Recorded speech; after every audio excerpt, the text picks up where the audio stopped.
leave Italy and move on to Greece. We had to get to Greece to get to our second woofing experience, and of course, we were chasing summer, so we had to follow the warmer weather. While Italy and Greece are neighbors, there's a body of water in between these two countries that makes it a little more difficult to get from one country to another. We ultimately decided on a route that would include multiple modes of transportation. We first started in Lecce, where we took the train to Bari. Justin's maternal grandmother was from Bari, and so we were more than happy to have 5 hours to kill in the old town of Bari. I was also excited to go to Bari because I wanted to go search for the world-famous pasta divas. These are women who sit in the streets in front of their homes making orecchiette pasta by the thousands. They sit there all day, women of all ages, some girls as young as 8 years old out there, making the little ear-shaped pastas. It's not easy to find them, so you can look at my blog post for the attached map.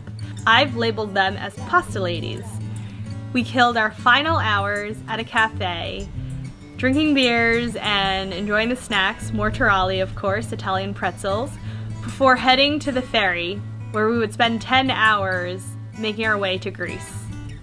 Fortunately, I was able to spread out on 4 seats and sleep, thankfully, with earplugs and an eye mask, as a symphony of surround sound snoring was happening all around me. We arrived to Ioannina at 6 a.m. Here's our first Greek breakfast outside of the bus station. Chocolate. Chocolate.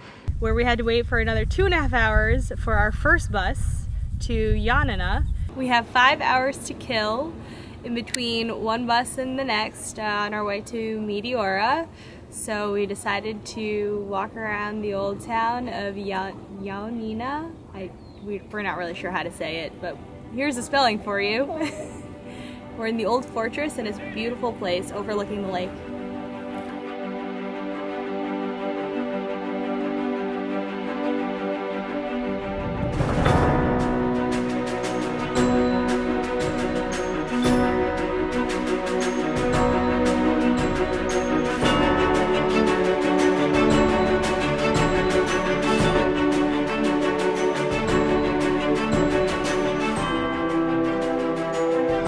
Since postage was overpriced in Italy, we waited to send postcards purchased in Siena.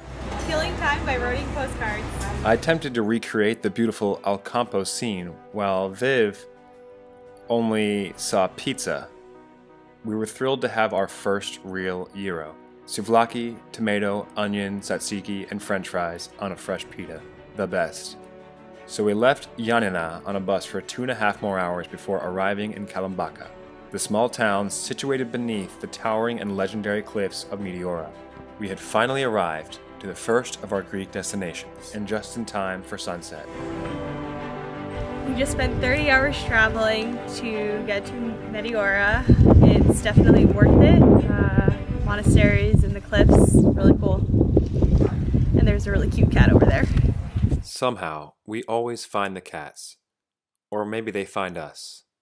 No coincidence, Viv was prepared with her bright red cat t-shirt. Anyway, the next day, Viv and I decided to hike up the steep path to the top. As we started our journey, a local stray dog joined us and showed us the way. Meet Sancho, the dog who led us up the steep hike this morning to St. Stephen's Monastery. St. Stephen's Monastery is just one of many monasteries atop Meteora's massive cliffs.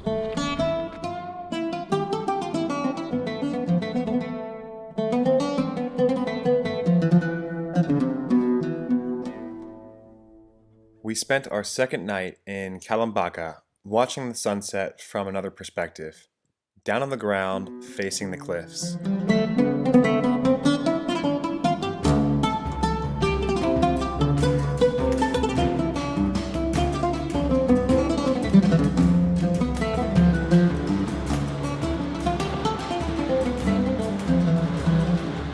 Oh, good morning.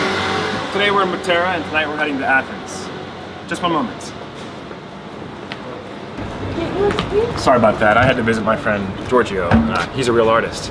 Anyways, like I was saying, we're heading to Athens this evening. We're going to pick up a car tomorrow and drive south to the Peloponnese area, where we will start our next woofing, our next farming experiment. There would only be one train to get us to Athens. We departed at 5:30 p.m. for a 5-hour ride on our way to the capital. We'd spend one night near the train station before picking up a rental car the next day and driving south to the Peloponnese. On the way to the Avis car rental office, we pulled up the Avis mobile application and to our surprise received an alert stating that our car reservation had been canceled. This was completely unexpected as Avis had not sent us any cancellation email. We were concerned. So we called Avis America and they were unhelpful and unorganized. They couldn't explain why they canceled our reservation and they couldn't explain why they didn't notify us of the cancellation. Instead, they offered us a car at 2.5 times the rate at which we originally booked it. Not okay, Avis. We expressed our disappointment and we hung up the phone. Fortunately, the Avis staff in the Athens office, Charles and George, came to our rescue. They were super friendly, helpful, and very professional. They were able to find us a car at the same rate that we had expected to pay. Big shout out to both of you. Thank you for helping us get through that challenge.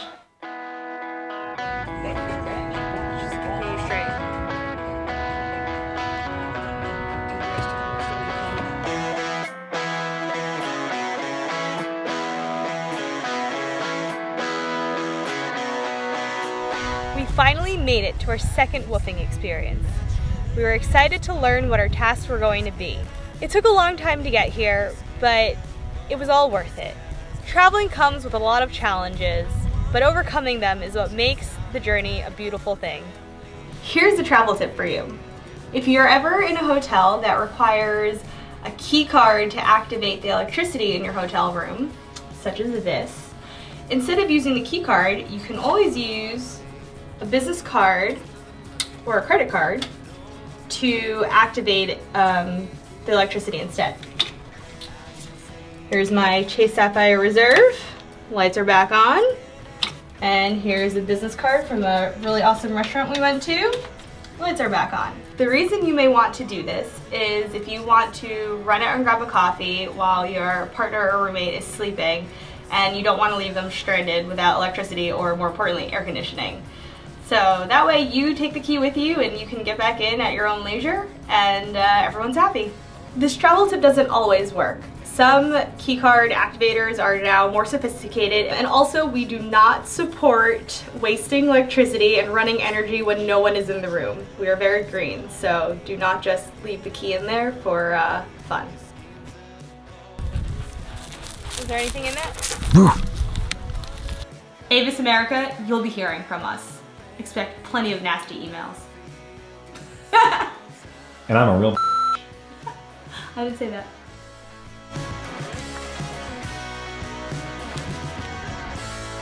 It's my dance. That was bad. However, it is pretty dumb when some rooms turn off the mini fridge without the key card. What? Am I supposed to say that? This is my vineyard dance. Sometimes I have crazy hair and I don't care.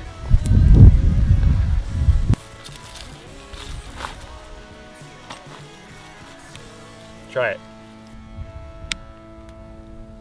Why? Stay tuned for the next episode. You can subscribe here to be notified when it comes out. If you want to watch our prior episode, you can click here to watch now.